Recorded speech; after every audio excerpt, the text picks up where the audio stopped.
Sir Sadiq Khan has warned of resurgent fascism on the eve of Donald Trump's return to the White House. Labour's mayor of London suggested the incoming president's second term would carry echoes of 1930s Germany in remarks that were immediately shot down by the government. In an article for The Observer, he warned against the march of the far right, calling it a perilous moment for the West, and hit out at Elon Musk, branding him a billionaire bully. The government quickly distanced itself from Sir Sadiq's comments on Mr. Trump, insisting the UK looked forward to working with the president-elect. Writing on the eve of Mr. Trump's inauguration, the mayor of London said progressives across the West were facing a century-defining challenge as the far right is on the march. He said, by exploiting economic concerns and a growing distrust of political and media institutions, these reactionary populists have been able to attract new supporters. In Germany, the AfD is on course for a breakthrough in next month's federal elections. In France, the National Rally is topping presidential polls. And of course, in the US, Donald Trump is back. These are deeply worrying times, especially if you're a member of a minority community. As historians and commentators increasingly find echoes of the 1920s and 30s in the present day, we cannot afford to throw in the towel. While he did not explicitly describe Mr. Trump as a fascist, he added, "We should be in no doubt, this is a perilous moment." The specter of a resurgent fascism haunts the West. The remarks were quickly shot down by the government, which is seeking to smooth over relations with Mr. Trump after a string of inflammatory comments from senior labor figures emerged in recent months. Sir Sadiq and Mr. Trump have a long-running feud, with an exchange of strongly worded insults spanning the best part of a decade. In 2016, ahead of his first term in the White House, Mr. Trump challenged Sir Sadiq to an IQ test after the mayor of London called him ignorant. The president-elect went on to accuse the mayor of pathetic behavior in the wake of the London Bridge terror attack in 2017 and called him a stone-cold loser ahead of his state visit to the UK in 2019. In turn, Sir Sadiq has previously likened Mr. Trump's tactics to the fascists of the 20th century and described him as racist, sexist, and a homophobe. When the incoming president won the US election in November, the mayor said, "I know that many Londoners will be anxious about the outcome of the US presidential election. Many will be fearful about what it will mean for democracy and for women's rights, or how the result impacts the situation in the Middle East or the fate of Ukraine.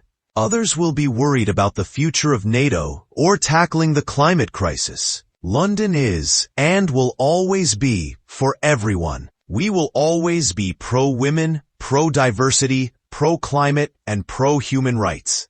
Darren Jones, the chief secretary to the Treasury, distanced himself from the mayor's position when asked about the article on Sunday. When it was put to him that Sir Sadiq was directing his comments on fascism at Mr. Trump, and asked if that was wrong, Mr. Jones told the BBC's Sunday with Laura Kunzberg program, "Yes, and I don't agree with that."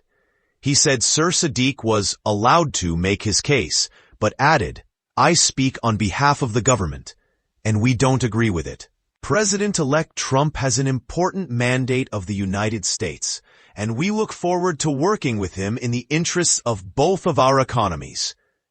In his article for The Observer, Sir Sadiq laid out a three-point plan for standing up to the far right and the billionaire bullies. He appeared to pile pressure on the government to take a tougher stance on interventions from Mr. Musk, a close ally of Mr. Trump. The tech billionaire was a vocal critic of Labour's response to the far-right riots last summer. He was also condemned for describing Jess Phillips, the Home Office minister, as a rape genocide apologist after she refused to fund an inquiry into historical child sexual abuse in Oldham. Sir Sadiq wrote, "A billionaire bully shouldn't be able to use his social media platform as a propaganda tool to amplify lies and advance the cause of the far right." Nor should social media companies be able to evade responsibility for algorithms that maximize and monetize hate. Lawmakers and regulators across the world need to get tough, especially as Meta, the owner of Facebook and Instagram, bends the knee to the incoming Trump administration by removing independent fact-checkers. In the UK, the Online Safety Act should be the floor, not the ceiling, of what's required. He also accused members of the shadow cabinet of normalizing the ideas and language of the far right by using dehumanizing language that used to be alien to British values. He said the center-left needed to prove it could still deliver for working people, taking a hard look at our own political shortcomings to understand why people were gravitating to extremes. At a national level, our Labour government is right to be investing in and reforming our schools, hospitals, and other public services to show mainstream politics is a force for good.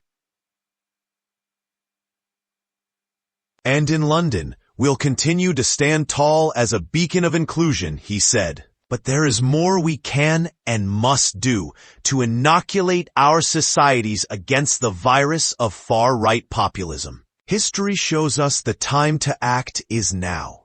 Nigel Farage, the leader of Reform UK and a friend of Mr. Trump, accused Sir Sadiq of willfully damaging the UK's relationship with the US.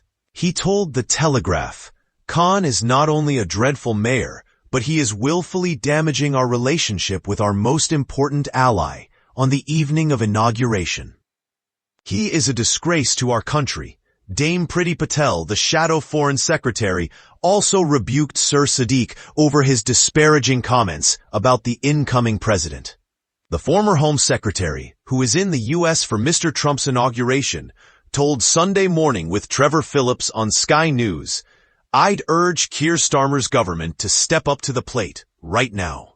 Start good, strong, solid negotiations into interactions with the Trump government, rather than making disparaging remarks, as we've just heard from Sadiq Khan and previous remarks that have been made by Labour ministers."